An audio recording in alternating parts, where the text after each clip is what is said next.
وہ بہت ہی خطرناک نعرے ہیں. یہاں تک لوگوں نے وہاں پر کہنا شروع کر دیا جب نعرے لگائے کہ ڈی چوک ڈی چوک ڈی چوک کہ جانا ہی جانا ہے, ہم نے دوبارہ جانا ہے دوبارہ جانا ہے. اب وہاں پر یہ سوال ہو رہا ہے کہ بھائی وہاں پر گولیاں چلی تھیں, انہی لوگوں کے لیے جو گولیوں کی وجہ سے جاں بحق ہو گئے تھے, ان کے لیے تو ہم نے آج کی تقریب سجائی ہے, تو کیا پھر ہم لوگوں کی قربانی دے دیں؟ یہی بات سہیل آفریدی نے وہاں پر کی کہ جی ہم آئین اور قانون کے دائرے میں رہ کر احتجاج کرتے ہیں, آئین اور قانون کے دائرے میں رہ کر ہی ہم نے احتجاج کرنا ہے, ہم نے ان کو موقع نہیں دینا, یہ گولیاں چلاتے ہیں, مار دیتے ہیں. سانیہ مرید کے ہو چکا ہے, سانیہ 26 نومبر ہے, تو اب ہم نے موقع نہیں دینا کیونکہ کارکنوں کی جان بھی عزیز ہے اور ہماری ذمہ داری ہے ان کی جانوں کا تحفظ کرنا. تو وہ یہ اعلان کر رہے تھے, لیکن یہاں تو لوگ مرنے کے لیے تیار ہیں. یہ باتیں ہوئی ہیں, لکھی گئی ہیں کہ جی لوگ دوبارہ جانا چاہتے ہیں, جو زخمی ہیں وہ دوبارہ جانا چاہ رہے ہیں, گولیاں لگیں بچ گئے تو دوبارہ جانا چاہ رہے ہیں. بھائی ان کو موت کا خوف ختم ہو گیا ہے. تو جب اس حالت میں لوگوں کے جذبات ہوں گے, کارکنوں کے جذبات ہوں گے, تو لیڈرشپ کیا کرے گی؟ کہ لوگ خوش نہیں نظر آ رہے سہیل آفریدی سے کہ جی واضح کوئی لائے عمل دیں جائیں. اب سہیل آفریدی کے ہاتھ میں نہیں ہے. آخری جو پیغام آیا تھا جیل سے وہ یہ تھا کہ اب فیصلہ کوئی بھی تحریک کچھ بھی ہے تو فیصلہ کرنا ہے محمود خان اچکزئی نے اور علامہ راجہ ناصر عباس نے. سہیل آفریدی خود سے کال نہیں دے سکتے, وہ اسی لیے ملنا چاہ رہے ہیں کہ ان کے پاس جو پلان ہے وہ ایک دفعہ منظوری لے لیں اڈیالہ کے قیدی سے کہ جی یہ نہ ہو بعد میں گورنمنٹ بھی چلی جائے, لوگوں کی زندگی کو خطرات ہو جائیں, کچھ ایسا واقعہ ہو جائے اور بعد میں کہا جائے کہ جی کس سے پوچھ کے یہ سب کیا ہے. تو اس لیے وہ گو ہیڈ لینا چاہ رہے ہیں. تو ارادے ان کے بھی وہی ہیں جو نعرے لگ رہے ہیں, وہ کہتے ہیں جی آخری حد تک ہم جائیں گے. تو یہ صورتحال ہے. باقی اس وقت سب سے اہم چیز معیشت بن چکی ہے. میں نے جس صاحب سے عرض کیا کہ حامد میر صاحب نے کالم لکھ کے سارا کچھ سامنے رکھ دیا ہے, اور تو اور اب میاں نواز شریف صاحب کے بارے میں عمر چیمہ جیسا صحافی جیو پر بیٹھ کر کہے گا کہ سردیاں جب آتی ہیں تو پرانے کپڑوں کو یا پرانی کچھ چیزیں ہوتی ہیں ان کو دھوپ لگوائی جاتی ہے. تو میاں صاحب کا وہی حال ہے کہ ان کو سامنے لایا گیا ہے بس دھوپ لگوانے کے لیے. یہ باتیں اب ہو رہی ہیں. پھر اس کے ساتھ ساتھ میاں نواز شریف صاحب کے بارے میں سب سے بڑا انکشاف ان کی سیاست کے بارے میں ان کے اپنے ساتھی نے کر دیا ہے. زاہد خان صاحب سینئر پولیٹیشین ہیں, ANP میں ہوتے تھے, ان کے ترجمان تھے اور اب نون لیگ میں ہیں. انہوں نے کہا کہ میں جس عمر میں ہوں میں غلط بات نہیں کر سکتا, اور صاف کہہ دیا کہ ہم لائے گئے ہیں.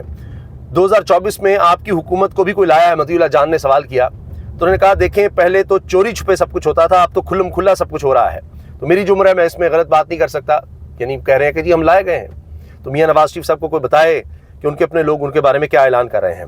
باقی جی چیف جسٹس اسلام آباد ہائی کورٹ پریشان ہیں کیونکہ ان کے آنے کے بعد اب ہائی کورٹ کا جس طرح حال ہو گیا ہے تو کم از کم بلڈنگ تو بچ جاتی. وہ بلڈنگ بھی ان سے لے لی گئی ہے, اور جس بلڈنگ میں دوبارہ پرانی بلڈنگ میں شفٹ کیا جا رہا ہے وہاں سے مطمئن نہیں ہے, لیکن اب کچھ نہیں ہو سکتا, اب آپ کو وہیں شفٹ ہونا ہوگا.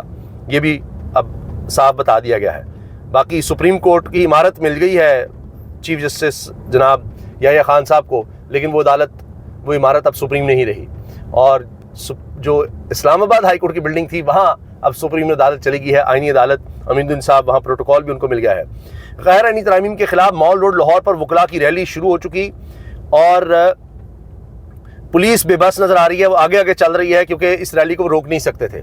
مسئلہ یہ ہے کہ اب ان کو لالے پڑے ہوئے GSP پلس سٹیٹس کے کہ ان کے بھی مندوبین آ رہے ہیں, اور وہ جب دیکھیں گے کہ ایمان مزاری, ہادی علی چٹھا, اس طرح کے انسانی حقوق کے وکلاء کے ساتھ کیا ہو رہا ہے, ان کے تو اپنے خلاف کیسز ہیں, یہاں وکلاء کو نکلنے نہیں دیا جاتا, انسانی حقوق پامال ہیں, کچھ ہو نہیں رہا. IMF تک جو ایک ادارہ ویسے تو مالیاتی ادارہ ہے وہ کہہ رہا ہے کہ یہاں گورننس کی حالت بری ہے, جو کہ لازمی آپ نے بہتر کرنی تھی.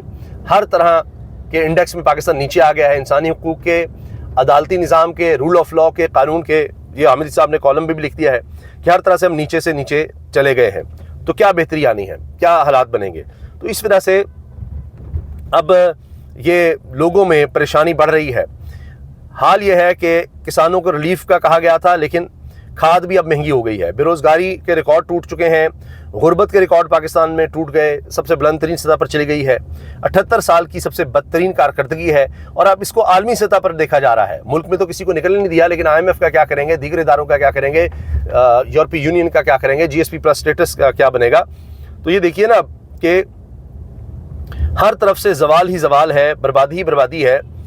پاکستان پچھلے سال 129ویں نمبر پر تھا, اور اس سال پاکستان 130ویں نمبر پر آ گیا ہے رول آف لاء میں.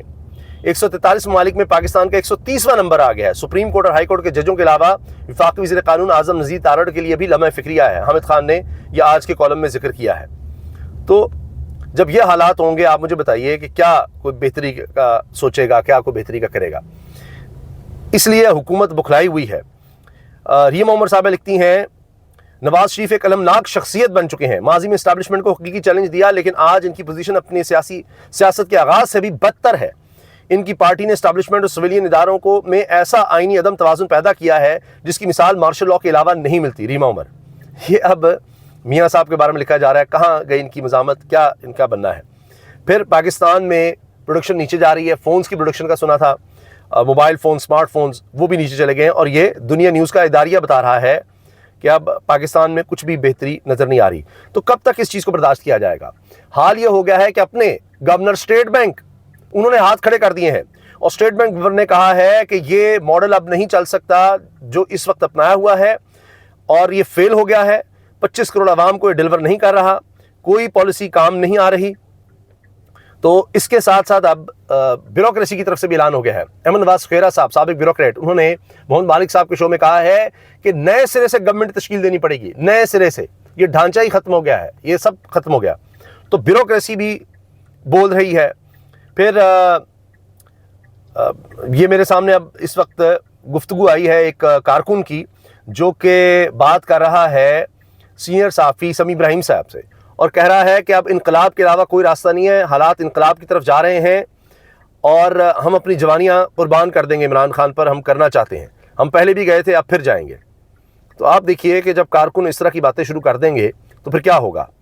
اور صبر کا پیمانہ لوگوں کا لبریز ہو چکا ہے اور لوگ کہتے ہیں کہ نہیں, ہم نے اب کہیں ایسی جگہ پر نہیں آنا کہ جلسہ ہے, یہ ہو رہا ہے, وہ ہو رہا ہے. یہ اپنی جگہ اب نکلو اور سیدھا ڈی چوک جاؤ یا اڈیالہ جیل جاؤ, اس کے لیے ہم نکلیں گے. اس کے علاوہ اب نہیں, ہمیں صرف وہیں پر جانا ہے. یہ جناب اس وقت بات ہو رہی ہے. ندیم افضل چند صاحب کی جو میں نے بات کہی تھی وہ سن لیجئے, وہ کیا کہہ رہے ہیں کہ جی اس ملک میں جب تک صحیح جمہوریت نہیں آتی کوئی نہ کوئی وزیر اعظم جیل میں ہی رہے گا. کہہ رہے ہیں کہ جی بربادی ہے.